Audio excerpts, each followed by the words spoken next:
pas en dire autant en ce moment de Vinicius, qui lui soulève de nombreuses interrogations. Le Brésilien est en difficulté depuis plusieurs semaines maintenant et il a encore livré une performance décevante avant-hier malgré un but face à Valence. Benjamin, c'est vrai qu'on ne reconnaît plus le talent immense du Brésilien comme il n'a pu nous le montrer pendant des mois et des années. Exactement, parce que même s'il marque moins, au moins dans le jeu, avant il avait des fulgurances, il faisait des décisions individuelles, dans les dribbles, dans les 1 contre 1. Et ce qui est incroyable, c'est que même là, il a beaucoup de mal à retrouver ses points forts. T'as l'impression qu'il a complètement perdu confiance en lui. On retrouve plus du tout le joueur qu'on a connu. Après, voilà. Je dis quand même méfiance. Contre Arsenal, il est capable de faire Il a tellement un talent monstre qu'il est capable de faire la diff, de se ressaisir. Mais c'est vrai qu'actuellement, c'est un joueur vraiment qu'on reconnaît plus du tout, quoi. Comment on peut expliquer cette chute, entre guillemets, ou en tout cas cette tendance baissière? Oui, d'accord. Mais là, vous laissez l'indulgence. Il faut pouvoir, parce que on a vu là, il est souvent pris à deux. Il continue à avoir une influence. Oui, mais il était déjà pris à deux. Avant Omar, il y arrivait. D'accord, oui, mais ça veut dire que maintenant, il continue à représenter quand même un atout. Regarde, on lui fait combien de fautes? Parce que là, vous allez me sortir des passes décisives. Non, moi, je pose deux questions. Un, l'impact du ballon d'or qu'il n'a pas eu, et l'impact de Kylian Mbappé qui a pris pouvoir. Ouais. Alors en tout cas sur le plan des statistiques, c'est le jour et la nuit quand même, parce qu'il a été plutôt performant, en tout cas au niveau des chiffres, hein, bien sûr. Alors ils disent ce qu'ils veulent sur la première partie de saison en 2024. Depuis 2025, depuis le début de l'année, c'est quand même beaucoup moins bien, surtout pour un joueur qui nous a habitués à être décisif à ce point. Quand on parle de l'arrivée d'Mbappé, est-ce qu'il a pu en souffrir? Moi j'ai envie de dire non, parce que j'ai toujours tendance à croire que les grands joueurs comme ça peuvent évoluer ensemble, mais lui t'as l'impression que depuis Mbappé il est là, Mbappé il s'est approprié les buts, il s'est approprié le jeu, les passes décisives, et lui c'est un peu éteint, complètement. Alors justement, à ce sujet, Kylian Mbappé, écoutez-le au sujet de son rapport avec Vinicius au Real. Quelque part, il lui tend la main, en tout cas, il dit qu'il a vraiment envie d'être avec lui et de jouer avec lui. Mais parce qu'encore une fois, là, on employait des mots chute, décevant. Moi, ça me chatouille, tout ça. Allez, c'est un petit contretemps. On se mêle un peu les pieds, mais on ne peut pas mettre en doute que pour moi, Vinicius reste un joueur qui est déstabilisateur, qui est percutant. T'as envie que Vinicius, il touche la balle. C'est le joueur donc, les épaules avec le petit sont contournées. Baisse de régime sur le plan sportif. Attitude qui parfois est répréhensible. Est-ce que malgré tout ça, malgré tout son talent, il peut être devenu un problème pour le Real? Non. Pas un problème. Pardon, je pose la question. Je suis d'accord, mais moi, ce qui me chatouille plus négativement, c'est cet aspect d'attitude.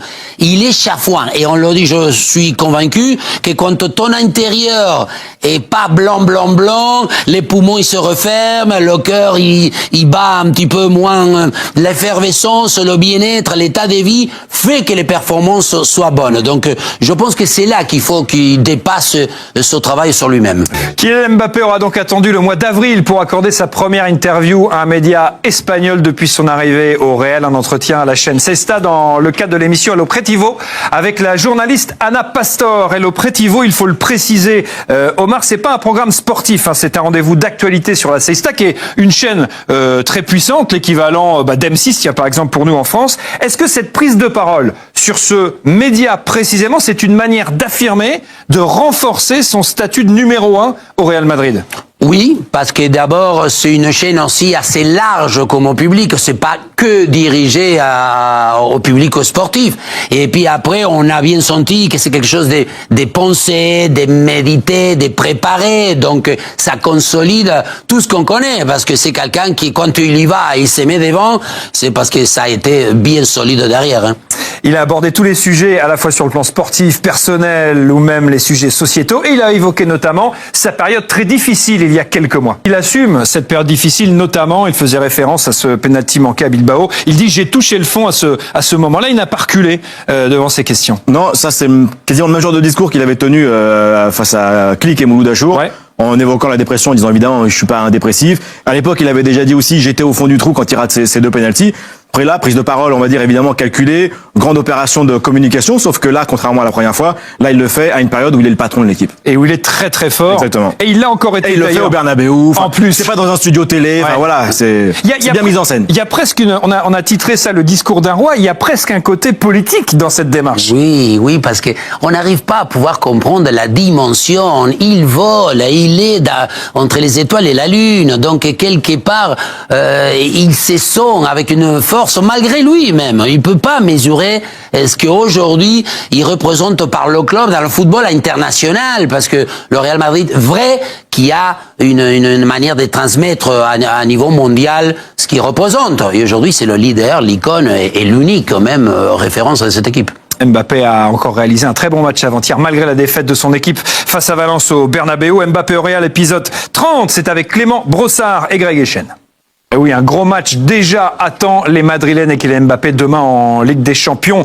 Le conseil de classe, Omar Da Fonseca, quelle note avez-vous attribué à Kylian Mbappé? 7,5 parce que c'était un match où encore, quand on dit tout le temps qu'il insiste, qui est même une surprise constante, tellement persévère, percute, il ne se cache et il n'a pas eu la réussite. Mais le reste du match le consolide encore comme quelqu'un qui je sais pas, il est dans un apaisement, dans une confiance, il est partout et maintenant c'est avant-centre type, il se crée des occasions, il produit tout ce qu'il faut à tout moment, donc des fois je sais pas pourquoi le planète ne s'aligne pas très très bien. Il n'a pas été récompensé puisqu'il n'a pas marqué, mais selon vous, a-t-il réalisé une belle performance également, Benjamin? Très bon match. Ouais. Très bon match. J'ai dit 7 entrées plat mais pas de dessert. Oui. Parce qu'en fait, il a tout fait. Il manque que ça. Mais il lui manque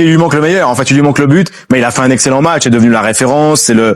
Ça a été le point d'appui. Donc il a manqué, de marquer, mais, Oui, mais 7, présent à la pourquoi construction. vous le mettez 7, monsieur Da Silva? Comment 7, c'est bien. Bah oui, c'est bien. Aujourd'hui, des fois, essayez d'être un petit peu généreux, Non, une virgule, j'aurais le été- petit 8, ça peut, ça, J'aurais vous mis, savez, ça peut j'aurais mis 8. Non, c'est pour les prochains, J'aurais non, mis non. 8 minimum s'il avait marqué.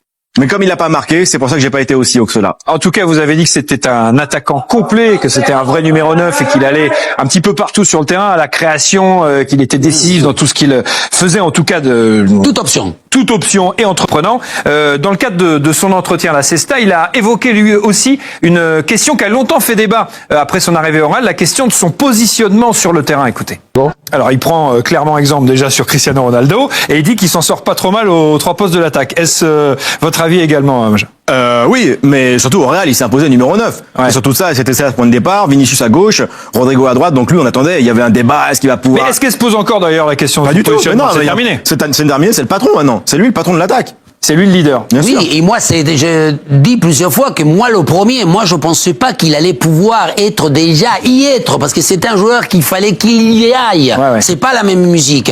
Or, maintenant, en y étant déjà, il a une espèce à pouvoir jouer à remiser, des fois, il a une couverture de balles. Donc, moi, je participais au débat de dire que je étais plutôt mi-figue, mi-pamplemousse. Il a démontré, il a consolidé le contraire, mais avec tout pour justifier. Il y a pas. Il a fait taire les critiques. Et on ne peut finir en difficulté avant-hier encore. Mbappé mis en échec. Pourquoi? Parce que le grand dérougador était dans les buts de Valence. Georgi Mamardashvili a été excellent, le gardien géorgien qui jouera la saison prochaine à Liverpool. Il a livré une performance vraiment de très haut rang, Benjamin. 8 arrêts, penalty arrêté. Il a été, c'est l'homme du match tout simplement. Et puis il a été décisif tout au long de la rencontre. Très bon liner, très bon dit. J'avais pas vu Mamardashvili. Mamardashvili, bien sûr. Ouais, mais après c'est un gardien, on commence à maintenant à le connaître. À Valence, il est performant depuis quelques temps. Il avait fait aussi un très bon Euro avec la Géorgie. Donc là, évidemment, c'est marquant parce qu'il le fait contre le Real et contre Kylian Mbappé. Mais voilà, il est dans la continuité de ce qu'il fait et il va cartonner, je pense, quand il va partir à Liverpool. Là, il va éclore encore un peu plus. Jusqu'au bout du bout, il aura tenu bon face au Real Madrid. C'est un exploit, on y reviendra dans un instant, mais une victoire de Valence au Bernabeu, ce n'était pas arrivé depuis 2007-2008. Le Real a été battu, le Barça a été tenu en échec par le Betis 1-1. Voilà le résultat au classement, 4 points d'écart entre les Catalans leaders et le Real Madrid. Est-ce que cette défaite sera fatale au Real dans sa quête du titre? On a posé la question Flowers de beIN Sport sur les réseaux sociaux de beIN. Le Real a-t-il dit adieu à la Liga? C'est oui à 62% quand même. Eh ben, moi je dis non. Il reste encore le Classico le Il reste week-end le du Classico, il n'y a que 4 points entre guillemets. Moi, je dis non. Bien sûr. Exactement. Ça joue encore. Bien sûr, Ça joue encore.